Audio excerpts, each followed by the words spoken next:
അസ്സലാമു അലൈക്കും. കഴിഞ്ഞ വീഡിയോയിൽ നമ്മൾ സൗദി അറേബ്യയിലേക്ക് മൾട്ടിപ്ലാനറ്ററി വിസ കിട്ടുന്നില്ല എന്ന് പറഞ്ഞിരുന്നു. ഇനി എന്തൊക്കെ വിസകളാണ് സൗദിയിലേക്ക് ഇപ്പോൾ നിലവിൽ ലഭ്യമായിട്ടുള്ളത് എന്ന് ഇന്ന് നമുക്ക് സംസാരിക്കാം. നിലവിൽ ഇന്ത്യക്കാർക്ക് സിംഗിൾ എൻട്രി ടൂറിസ്റ്റ് വിസയും വ്യാപകമായി റിജക്ഷൻ വരുന്നുണ്ട്.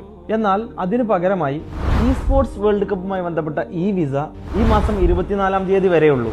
ഇതുകൂടാതെ വ്യത്യസ്തങ്ങളായ വിസകൾ സൗദിയിലേക്ക് നിലവിൽ ലഭ്യമാണ്. ബിസിനസ് വിസ മുൻപ് ഒരു വർഷത്തേക്ക് മൾട്ടിപ്പിൾ എൻട്രി ആയിക്കൊണ്ട് ലഭിച്ചുകൊണ്ടിരുന്ന വിസ ഇപ്പോൾ സിംഗിൾ എൻട്രി 90 ഡേയ്സ് വിസയാണ് കിട്ടിക്കൊണ്ടിരിക്കുന്നത്. ഫാമിലി വിസിറ്റ് വിസ, ഈ വിസയും മുൻപ് ഒരു വർഷത്തെ മൾട്ടിപ്പിൾ എൻട്രി വിസ ലഭ്യമായിരുന്നു. പക്ഷേ ഇപ്പോൾ 90 ഡേയ്സ് സിംഗിൾ എൻട്രി വിസയാണ് ലഭിച്ചുകൊണ്ടിരിക്കുന്നത്. എന്നാൽ നിങ്ങൾക്കിത് 270 ഡേയ്സ് വരെ അത് എക്സ്റ്റെൻഡ് ചെയ്യാവുന്നതാണ്.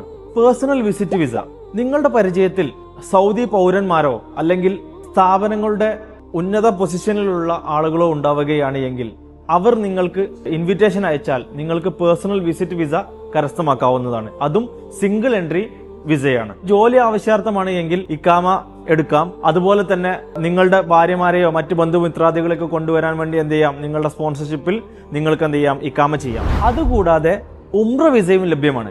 ഇതുവരെ പറഞ്ഞ എല്ലാ വിസകളുടെയും ഡോക്യുമെന്റേഷൻ എന്തൊക്കെയാണ് എന്നും അത് എത്രയൊക്കെ കാലതാമസത്തിനുള്ളിൽ നമുക്ക് പൂർത്തീകരിക്കാൻ സാധിക്കുമെന്ന് തുടങ്ങിയുള്ള കംപ്ലീറ്റ് വിവരങ്ങൾ ഇൻഷാ അല്ലാഹ് അടുത്ത വീഡിയോയിൽ നമ്മൾ നിങ്ങളുമായി ഷെയർ ചെയ്യുന്നതായിരിക്കും.